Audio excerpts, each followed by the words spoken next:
नमस्कार दोस्तों, स्वागत है आपका हिंदी साहित्य मंथन में। जैसा कि आप सभी नेट के अभ्यर्थियों को यह विदित हो चुका है कि यूजीसी ने जो है सभी विषय की जो है उत्तर कुंजी प्रसारित कर दी है।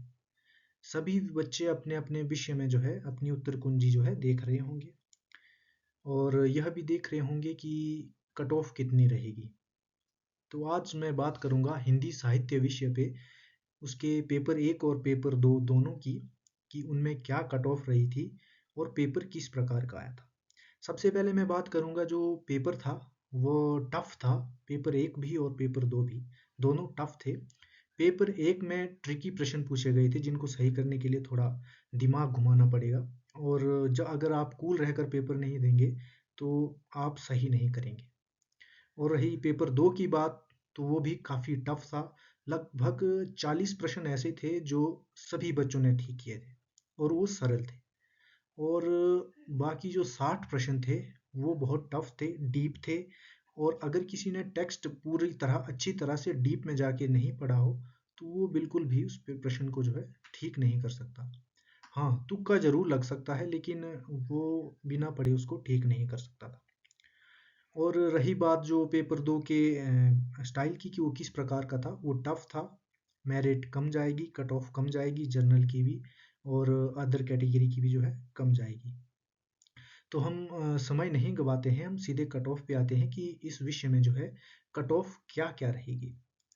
तो देख सकते हैं आप जनरल कैटेगरी, जनरल कैटेगरी देख सकते हैं आप। इसमें जो जीआरएफ है, अगर आप लोगों ने 97 क्वेश्चन और 100 क्वेश्चन से ज़्यादा आपने ठीक किए हैं तो आपका जो है 100% जेआरएफ होगा। क्या होगा? 100% जेआरएफ हो जाएगा। और अगर आपके 86 और 90 क्वेश्चन से ज़्यादा है या इतने क्वेश्चन आपके ठीक हो रहे हैं तो आपका जो है जनरल कैटेगरी से नेट हो जाएगा। आगे चले हम तो जर्नल ईडब्ल्यूएस की बात करते हैं।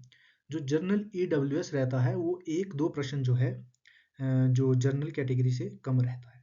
तो मैंने इसके लिए जो है 95 और 97 क्वेश्चन रखे हैं। अगर इतने प्रश्न आपके बन रहे हैं या इससे ज़्यादा है तो आपका जीआरएफ होगा।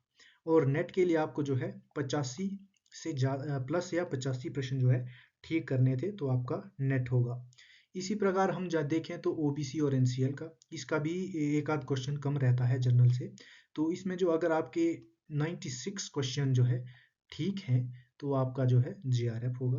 और 85 क्वेश्चन अगर आप ठीक करते हैं तो ओबीसी एनसीएल कैटेगरी में जो है आपका नेट क्वालिफाई होगा। इसके बाद अगर हम बात करें एससी कैटेगरी की, तो एससी कैटेगरी में जीआरएफ के लिए अगर आपने जो है 92 क्वेश्चन यानी 92 क्वेश्चन ठीक किए हैं तो आपका जीआरएफ है, 100% जीआरएफ है, क्योंकि कट ऑफ कम जाएगी। तो और अगर 78 यानी 78% आपके ठीक हैं तो आपका जो है यहाँ पे नेट हो जाएगा, होने के पूरे चांस है। और एसटी कैटेगरी में सबसे कम कट ऑफ जाती है। एसटी कैटेगरी में अगर आपके 90 या 90 से ज़्यादा प्रश्न ठीक हैं तो आपका जीआरएफ है। उसी तरह अगर आपके यहाँ पे 78 लिखा है लेकिन अगर आपके 75 प्रश्न भी ठीक हैं, 75 प्लस आपके ठीक हैं तो आपका जो है नेट क्वालिफाई हो जाएगा। इसके अलावा अदर कैटेगरी भी होती है, जैसे हैंडीकैप है। इसमें विभिन्न प्रकार की कैटेगरीज होती हैं, वर्ग होते हैं। जैसे कुछ आंखों में दिक्कत होती है उनका आता है, फिजिकली हैंडीकैप होते हैं उनका आता है, उनका अलग प्रकार से जो है मेरिट बनती है। तो इनका भी अगर 75 है, 75 या उससे प्लस है तो इनका नेट है। और 85 या 87 क्वेश्चन है तो जो है इनका जीआरएफ है। तो टफ पेपर जो है टफ था, ज़्यादा मेरिट हाई नहीं जाएगी, कट ऑफ कम रहेगी। तो ये जो मैंने आंकड़े आपको बताए हैं इसी के अकॉर्डिंग जो है कट ऑफ रहने वाली है, 100% यही कट ऑफ रहेगी।